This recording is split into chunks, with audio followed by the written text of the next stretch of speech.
Assalamualaikum warahmatullahi wabarakatuh. Perkenalkan, kami dari kelompok bisnis internasional. Dalam pertemuan kali ini, kami ingin menjelaskan PPT tentang materi manajemen keuangan internasional.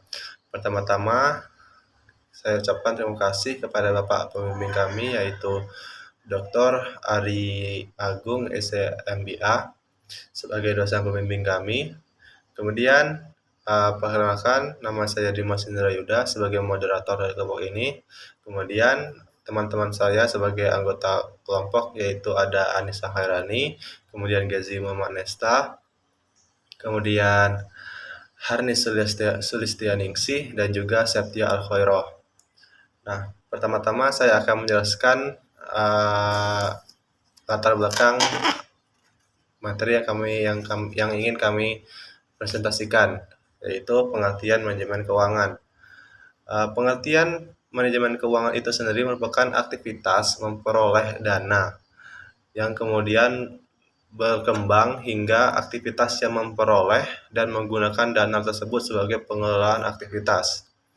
Kemudian dari latar belakang tersebut terciptalah rumusan masalah yang ingin kami jelaskan dalam presentasi kali ini, yaitu apa saja yang menjadi isu-isu keuangan dalam perdagangan internasional, kemudian apa saja yang mengidentifikasi dan cara mengelola risiko nilai tukar uang, kemudian apa yang dimaksud dengan manajemen modal kerja, dan juga apa saja yang menjadi sumber-sumber investasi nasional. Baiklah, kemudian tujuan-tujuan dari materi ini akan disampaikan kepada teman saya yaitu Anissa Khairani. Dan juga setelah Anissa Khairani akan ada Septia yang akan melanjutkan penjelasannya, kemudian disusul Harni Sulistianingsih, dan terakhir akan dijelaskan oleh teman saya yaitu Gezi Muhammad Nesta. Terima kasih. Baiklah, terima kasih kepada rekan saya sebelumnya. Selanjutnya saya akan melanjutkan penjelasan dari rekan saya, yaitu memasuki tujuan penelitian dari penyusunan makalah kami. Tujuan penelitian yang kami ambil yang pertama adalah untuk mengetahui yang menjadi isu-isu keuangan dalam perdagangan internasional. Selanjutnya yang kedua adalah untuk mengetahui identifikasi dan mampu mengelola resiko nilai tukar uang. Yang ketiga adalah mampu menguraikan tentang manajemen modal kerja, dan yang terakhir adalah untuk mengetahui sumber-sumber investasi internasional. Kemudian yaitu memasuki tentang isi dan pembahasan. Isi dan pembahasan kami yang pertama ada tentang isu-isu keuangan dalam perdagangan internasional. Semestinya dalam perdagangan internasional itu terdapat berbagai isu keuangan, antara lain yaitu tentang mata uang yang digunakan untuk bertransaksi, kapan dan bagaimana untuk memeriksa kredit, bentuk-bentuk pembayaran yang digunakan, dan bagaimana mengatur pembiayaan internasional. Namun kami menguraikan dalam beberapa isu-isu yang biasanya terjadi pada saat transaksi perdagangan internasional, yaitu sebagai berikut. Yang pertama ada pilihan mata uang. Pilihan mata uang ini adalah salah satu masalah bisnis internasional, yaitu memilih mata uang mana yang digunakan untuk bertransaksi. Kemudian selanjutnya adalah pengecekan kredit. Pengecekan kredit ini yaitu isu keuangan penting dalam perdagangan internasional yang bonafiditas dari importir atau pembeli indikasinya adalah kehandalan atau reliability maupun kejujuran. Untuk pembeli yang mempunyai potensi risiko besar, maka penjual dapat meminta untuk pembayaran yang dapat mengurangi risiko kredit. Yang selanjutnya itu adalah metode pembayaran. Pihak yang terlibat dalam transaksi internasional biasanya menegosiasikan metode pembayaran berdasarkan penilaian eksportir tentang kelayakan kredit dan norma-norma dalam industri mereka. Berikut berbagai metode pembayaran yang biasanya digunakan dalam transaksi internasional. Yang pertama yaitu payment in advance, selanjutnya ada open account, selanjutnya ada documentary collection, letters of credit, credit cards, dan counter trade. Selanjutnya saya serahkan kepada teman saya. Baiklah, terima kasih kepada rekan saya, Dimas Indra Yuda. Selanjutnya saya akan menjelaskan tentang mengelola resiko tukar. Resiko nilai tukar adalah resiko perubahan nilai relatif berbagai mata uang yang berbeda, yang pada gilirannya bisa mempengaruhi pemasukan, beban, arus kas, dan laba pada suatu bisnis. Perusahaan yang dipengaruhi oleh perubahan kurs ini disebut dengan exposure. Secara khusus, perubahan multinasional menghadapi exposure transaksi, translasi, dan ekonomi yang berubah akibat kurs falas dan mempengaruhi perusahaan dalam cara yang berbeda dan memerlukan teknik manajemen yang berbeda. Bermacam-macam sistem moneter internasional yang lazim digunakan, antara lain yang pertama ada fixed exchange rate, yang kedua floating exchange rate atau free float, yang ketiga managed float, yang keempat target zone arrangement, yang kelima page, yang keenam crawling peg, yang ketujuh peg to a basket. Selanjutnya ada manajemen modal kerja. Manajemen modal kerja perusahaan multinasional prinsipnya tidak berbeda dengan modal kerja perusahaan domestik, di mana tujuan manajemen modal kerja yang pertama ada mempercepat pengumpulan piutang dan memperlambat pembayaran jangka pendek. Yang kedua ada mengalokasikan dana secara optimal. Yang ketiga memperoleh profit maksimum untuk investasi kelebihan dana jangka pendek.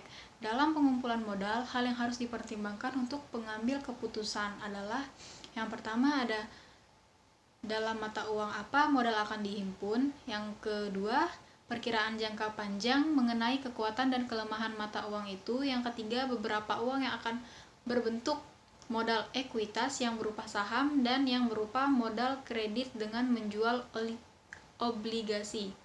Kemudian yang keempat, jika keputusan harus menggunakan salah satu dari pasar modal dunia, maka harus dicari pasar yang dapat dicapai dengan biaya terendah. Yang terakhir ada berapa uang yang diperlukan perusahaan untuk berapa lama. Apakah sumber-sumber uang lainnya tersedia? Selanjutnya saya kembalikan ke moderator. Terima kasih. Assalamualaikum warahmatullahi wabarakatuh. Saya akan menjelaskan sumber-sumber investasi internasional. Sumber-sumber pembiayaan. 1. Sumber-sumber dana yang tersedia dapat diklarifikasikan menjadi 3, yaitu dana yang diperoleh secara internal dari perusahaan afiliasi, dana yang berasal dari grup perusahaan yang sama, dana yang berasal dari sumber eksternal di luar grup perusahaan, dan yang terakhir dana yang diperoleh secara internal dari perusahaan afiliasi berasal dari depresiasi dan laba ditahan. Kemudian dalam praktiknya pasar keuangan ini internasional tidak pernah sempurna, dalam arti harga yang terjadi tidak murni akibat bertemunya kekuatan permintaan dan penawaran. Akibatnya terjadilah distorsi terhadap harga pasar. Distorsi dalam pasar keuangan internasional muncul karena pajak, kontrol terhadap modal, dan kredit, subsidi pemerintahan, dan insentif. Kemudian ada pajak. Banyak perusahaan yang mempertimbangkan bahwa pembiayaan dengan uang menjadi lebih rendah daripada dengan modal sendiri, karena biaya bunga akan mengurangi pajak, sedangkan dividen dibayar setelah pajak. Kemudian strategi pembiayaan ekspor. Kuncinya adalah perlunya melihat negara-negara mana saja yang merupakan pasar potensial dan sumber pembiayaan ekspor potensial. Kemudian strategi pembiayaan impor. Perusahaan perlu menyusun daftar barang dan jasa yang diperlukan serta mengidentifikasi sumber-sumber potensial suatu negara. Kemudian Bank Pembangunan Daerah dan Internasional. Bank Dunia biasanya memberikan fasilitas pinjaman dengan biaya rendah, jangka waktu pengembalian yang lama, dan dana jenis tertentu dengan bunga tetap. Kemudian inovasi keuangan. Pada dasarnya manusia mempunyai perbedaan selera, referensi, dan tingkat konsumen. Pasar sekuritas perlu merancang produk yang disesuaikan dengan kebutuhan konsumen. Kemudian macam-macam lembaga keuangan internasional.